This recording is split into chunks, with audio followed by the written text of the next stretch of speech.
एक समय की बात है। एक बड़े सुंदर और समृद्ध राज्य में एक राजा राज करता था। राजा बहुत शक्तिशाली और साहसी था, लेकिन कभी-कभी उसका मन इच्छाओं और लालच की ओर भी झुक जाता था। महल की ऊंची दीवारों और भव्य बगीचों के बीच रहते हुए राजा हमेशा कुछ नया पाने की चाह में रहता था। उसी राज्य के एक छोटे से गांव में भोलू नाम का एक गरीब लेकिन ईमानदार लोहार रहता था। भोलू दिन रात मेहनत करता, लोहे को आग में तपाकर औजार बनाता और अपने परिवार का पालन पोषण करता था। उसकी पत्नी राधा बहुत समझदार, शांत और गुणी महिला थी। वो सादगी में खुश रहती और अपने पति के साथ प्रेम और संतोष भरा जीवन जीती थी। पूरे गांव में राधा की बुद्धिमानी के चर्चे थे।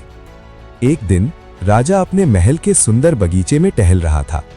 चारों ओर रंग बिरंगे फूल खिले थे, पक्षी चहचहा रहे थे।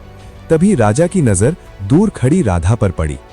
फूलों के बीच खड़ी राधा की मुस्कान बहुत ही शांत और आकर्षक थी। राजा का मन उसे देखकर विचलित हो गया। राजा ने मन ही मन सोचा, इतनी सुंदर और समझदार स्त्री मेरे महल में होनी चाहिए। राजा ने तुरंत अपने दूतों को आदेश दिया और राधा को महल बुलवाया। राजदूत गांव पहुंचे और सम्मानपूर्वक बोले, महाराज ने आपको महल बुलाया है। राधा ने शांति से उत्तर दिया, मैं राजा का सम्मान करती हूं, लेकिन मैं अपने पति के साथ खुश हूं। मेरे लिए धर्म और सत्य सबसे ऊपर है। यह सुनकर राजा को पहले क्रोध आया, लेकिन राधा के चेहरे की शांति और उसकी बातों की सच्चाई ने राजा को सोचने पर मजबूर कर दिया। राधा ने साहस के साथ राजा से कहा, महाराज, जो व्यक्ति दूसरों की चीजों और भावनाओं पर लालच करता है, वो कभी सच्ची खुशी नहीं पा सकता। सच्चाई, ईमानदारी और कर्तव्य ही जीवन को महान बनाते हैं। राजा कुछ देर मौन रहा। उसे अपनी गलती का एहसास हुआ। उसने समझ लिया कि शक्ति और वैभव से बड़ा गुण समझदारी और संयम होता है। राजा ने अपनी इच्छा को त्याग दिया और राधा की बुद्धिमानी की प्रशंसा की।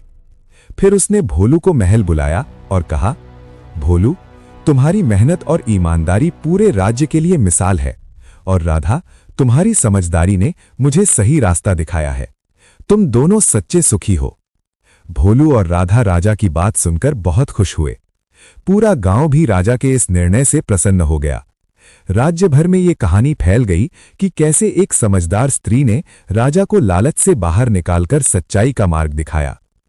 और इस तरह राजा, लोहार और उसकी पत्नी की ये कहानी हमेशा के लिए एक सीख बन गई कि सच्चा सुख लालच में नहीं, बल्कि ईमानदारी, समझदारी और प्रेम में होता है।